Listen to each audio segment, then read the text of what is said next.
Hello everyone, welcome back to my channel. In today's video, we are going to be doing a whole house clean. We're going to literally touch every single room, all bathrooms, all bedrooms, and even some work outside. So if you love that kind of content, please be sure to thumbs up and subscribe, and let's get into it.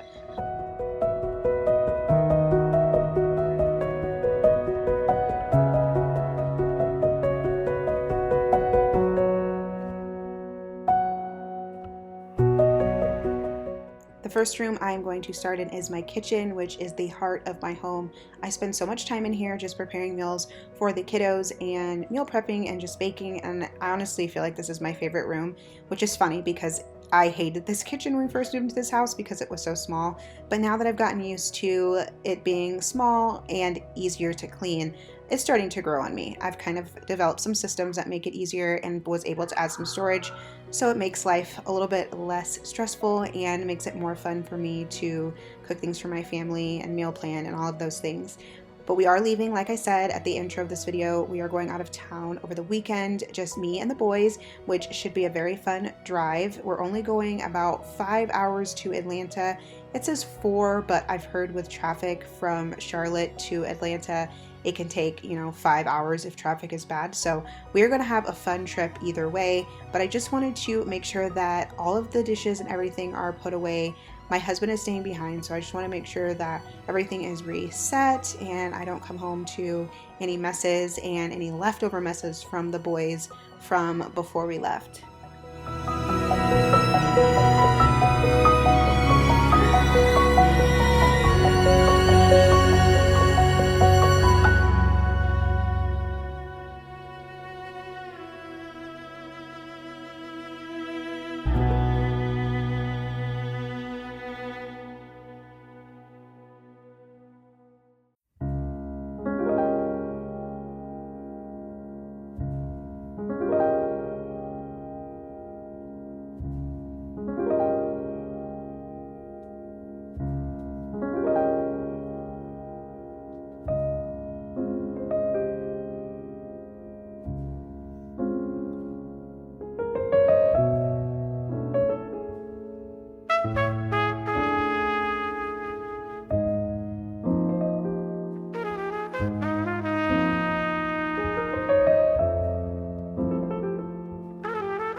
I apologize in advance, but my boys are here and they are playing and running around. So if you hear them in the background, that is what you are hearing. You are hearing two very busy boys, 10 and 4, running around and having fun. And honestly, some of my favorite sounds. But I'm going to go ahead and introduce myself now. My name is Ashley. I am the mom of 2 boys, like I said, 10 and 4, and they are wonderful and full of energy, and being a boy mom is just one of the biggest joys of my life. It is so busy, and that is why I am grateful that I have YouTube as an outlet, a creative outlet, just to be able to express myself and have a little piece of me and share my life with other moms and other women out there who are maybe living a similar life as me. I know that is one of the things that drew me to YouTube, was just being able to be a little bit nosy and see other people's lives, but also be able to relate to other women that are maybe experiencing some of the same things as me, and also being able to learn from them and learn from their experiences and see lives that are very different than mine. One of my favorite niches these days is the Japanese motherhood content. I don't know if that's super niche for me or if it's coming up on anyone else's algorithms, but I'm really enjoying watching moms in Japan living their lives. And it sounds weird, I guess, but I assume that people that live outside the US live a very different cultural life than we do, but motherhood is surprisingly universal. Like, toddlers don't know that they're in Japan versus if they're in the United States. Like, they don't know that. So developmentally, they are very similar. And I just think that's so funny. Obviously, as they get older and they become teenagers and young adults, they do adapt more of the cultural differences between, American culture and other cultures. But as far as like babies and toddlers, like the rules and the things that happen are pretty universal. Like everyone has babies that don't sleep, and everyone that has toddlers that are impatient and high energy, and you have to prepare family meals and do the grocery shopping and keep a home clean and all of these things that are just universal experiences of motherhood. So I've really, really been enjoying that lately. But yes, so we are going on a trip, and that is going to be very fun. And I'm excited to be able to bond with my boys on that trip. Like I said, my husband will not be coming, and I'm sure people are going to be like, why are you cleaning your house and you're going to be leaving? Won't your husband be home? Yes, he will be home, but not really, because he'll be at work, and that's why he's not coming with us on the trip. He will be at work. He will be working Friday and Saturday, and we are actually going to be leaving for Atlanta Friday early to mid-morning, probably around 9 or 10 a.m., and driving to Atlanta to meet my sister and my mom. My twin sister is moving to Atlanta, and she needs help moving. And so I was like, well, we're close. Like, now we're way closer, because she was in Arkansas, and from North Carolina, Arkansas is about 13 hours. With stops, I guess it's technically only like 10 maybe, but when you stop, it's long. So we are excited for her to be a lot closer. And since she is closer, it means that weekend trips are totally feasible. So it'll be about 4 to 5 hours. I'm hoping that it's only 5. But who knows with the Atlanta traffic, it could be longer, but fingers crossed we're not in the car forever. And my plan is to just take 2 stops. We're going to stop at about 2.5 hours, depending on what the ETA is, about 2.5 hours. And then we'll get back in the car, probably stop for like lunch around that time, get back in the car, and then drive the other 2.5 hours. So it should be a very fun trip, and I'm excited to be able to spend that time with my boys.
So I did a thing. I joined a book club. Cue applause.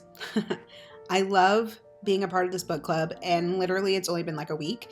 So long story short, my gym, the Burn Boot Camp that I go to, they started a book club, and they opened it up to everybody on the Facebook. Like, there's a Facebook page for our location, and they opened it up to everyone, and I was like, you know what? Let's join a book club. One of my goals this year is to read more books, and if I'm being honest, we're halfway through the year and I don't even think I finished one book yet. Well, I take that back. I did finally finish A Court of Mist and Fury, and if you want to chit chat about that book, please let me know in the comments. I've only read the first and second one, so don't give anything away, but yes, I do know that Tamlin is the bad guy and Rysand is the good guy. So you guys let me know down below your thoughts on the ACOTAR series because I'm obsessed. I have read that series and I've also read the first book of the Crescent City series, but I read that last year. So we are really trying to read more books this year, and the book that our book club chose is The Book Club for Troublesome Women, and it's actually not normally the type of book I read. If you were paying attention to the ones I just said, ACOTAR and Crescent City are basically like fantasy or romance types books, and that's basically what I've read my whole life. Like even as a teenager I read the Twilight series, and I just love, dragons and strong women and fighting and magic and all of that stuff. So typically that is where I lean, and so a book club is a great way for me to get outside my comfort zone. And honestly guys, I am so glad I did. This book so far is so good. So basically the premise is that in the 1960s, all of these women that have all types of different experiences and lifestyles come together, and one of them starts a book club, and they have all types of different personalities. But the one thing that really unifies them is that they're obviously women in their 30s in the 1960s, and most of them are moms, and they're kind of trying to figure out their place in the world. Some of them have kids that are leaving, some of them have young kids, some of them have great marriages, some of them have kind of crappy marriages. One of them is going through infertility. So far this book has been wonderful, and if you have read it, let me know down below. Don't give anything away, but if you've read it, just let me know what you thought. Did you like it? Do you not like it? And yeah, so far I'm very proud of myself. I am only on chapter 3, but I have been reading it constantly. I actually, typically when I'm reading a book, I try to get the audiobook on Spotify. So if you guys didn't know that, this is not sponsored, but if you are a premium member of Spotify, then you get access to a lot of free audiobooks, which is amazing because Audible is expensive. Like when you pay the subscription and then you have to buy the book and everything, and then a lot of times when I go on Libby to get the audio version, there is like a long wait. And so I was like, I really want to get an audio version to go along with the book that I borrowed from the library so that I can still keep up the pace. And if I start getting behind, I can turn it on when I am cleaning or running errands, or if I'm in the car all day or at soccer practice or something, I can also have the audiobook as an option. But I have been reading the first 3 chapters. I actually listened to the first 2 and realized I had no idea what was going on because I was too busy doing whatever I was doing to pay attention. So I was like, let me just reread them. And it's a very easy read. It's very well written and interesting and has really kept my attention. I've been smiling a couple times. I've laughed, I've gotten a little annoyed, and it's only chapter 3. So if you're looking for a good read to step outside your comfort zone, the Book Club for Troublesome Women is a great option.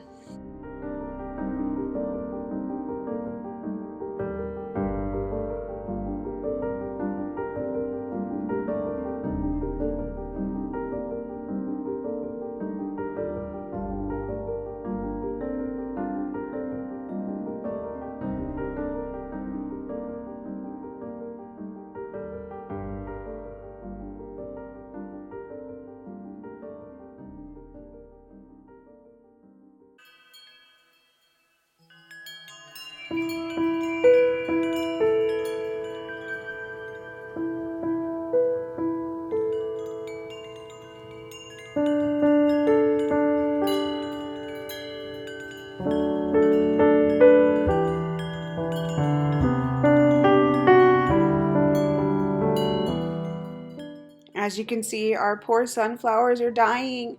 It's so sad. We actually went to a huge sunflower field here over the weekend, and it was just so beautiful. It was so hot, but it was so beautiful, and we actually got to get some pretty pictures. And it's funny because when I think of sunflowers, I think of fall, But yeah, they actually bloom in the summer, and I actually didn't know that. So I was excited to see them popping up all over our community. And there's this sunflower field right by us where they literally set it up for you to come and take pictures and just to have fun. And they have like a lemonade stand and everything. So we went ahead and stopped over there and took some pictures. And we did it very quickly because it was right after my oldest son's soccer game, and we were already so hot and hungry from sitting on a sideline. But I was like, let's just pop over there really quick. I promise we won't take 100 pictures. I won't make you guys do a photo shoot. I didn't make everyone wear like matching clothes or anything. I was like, I just want to get some pictures with the sunflowers, and I also wanted to just get some sunflowers to bring home. My toddler actually has been seeing the sunflower fields, and he's like, Mom, look at the sunflowers. They're so pretty, and they're huge. And he wanted to stop a couple times, but we didn't have time. So I was like, let me set some time aside so we can go and see the sunflowers. So that was very fun. I think that will be a fun tradition to do every summer. And then when we see them again in the fall, I'll be happy to go take them there in the fall, as well as like pumpkin patches and things like that. But it is hard to get outside and do activities right now because it is so hot. Thankfully, it seems to be cooling down a little bit. We had a few weeks there where the temperature was over 100, and that was crazy. But now I think it's getting closer to, like the low 90s, which if you live in a hot climate like North Carolina, then that is actually a very, very mild. So that brings me to cleaning my outside deck. So it is filthy out here because we have not really been out here. There's been a lot of like thunderstorms and rainstorms, and so things are just getting blown around and thrown around. And the only time I've gone out here lately is just to let the dogs out and to go to the bathroom, and then I just come right back inside. So I did want to get this kind of tidied up and straightened up, so at least it doesn't look bad. And then maybe the boys will come out here and play a little bit, because we do have the water table out here, and we do have Griffin's little craft kitchen over here that Derek made for him. So we do want him to be playing in that more, but like I said, it's so hot, and I'm excited to set this up for some winter things. I'm hoping to maybe do a fall-inspired one, have like leaves and mud and dirt and things like that, and then maybe even have like a little Halloween one, maybe like some bugs and spiders and things in here, like fake ones, not real ones. And then in the winter time, I want to do like a snow one, maybe like making snow cones or things like that. I don't know. All kinds of things, floating around in my head for what to do with it. But for right now, we are staying inside, staying cool, and just trying to enjoy those last few weeks of summer.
as of recording this voiceover, it is Tuesday and we leave on Friday morning, and I have not packed a single thing.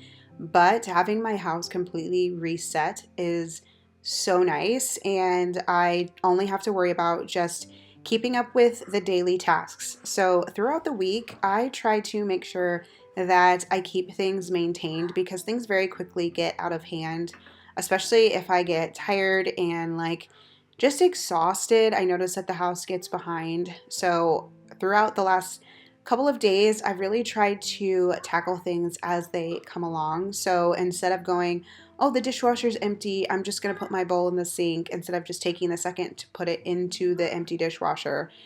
Like things like that, it's just makes things so much better later because as you're doing those things, you're kind of putting that off for later you, and later you is probably going to be more tired and probably just won't want to take the time. And when you still have energy and it's early in the day, that is when stacking all the little tasks is a lot easier. So usually the morning time is when I am the most productive. So I like to start my day by unloading and loading the dishwasher, having the dishwasher running while I run to my workout, having the laundry switched over and at least, the washer and the dryer running while I'm at my workout, things like that, so that it keeps me from getting behind. Now, that probably seems insane, but I sleep way better and feel more productive throughout my day if my washer and my dishwasher are running.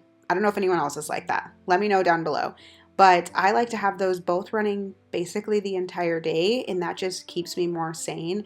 The other thing that I do, which is just a probably small weird thing, but I actually like to take things out of the dishwasher once the dishwasher is done and use those silverware and plates and dishes and pans instead of getting out the extra ones that we have in the cabinet. So say I'm eating some yogurt, I will go into the dishwasher, and which is usually always clean dishes, and grab a bowl out of there and grab my spoon out of there and use that instead of getting one out of the cabinet. I don't know, in my head I'm using less dishes that way somehow because I'm not making extra work for myself when the dishwasher is already ready to go and clean. I hope that makes sense. So I try to do just like little tasks like that throughout the day. And I'm really trying to get better at instilling that in my kids. So like if you get up and leave the living room, take your bowl and plate with you. Don't set it in the sink, put it in the dishwasher. Like things like that. So you guys let me know, are you good at setting those boundaries with your family? Are you good yourself at those little mini, head nods to future self, or no?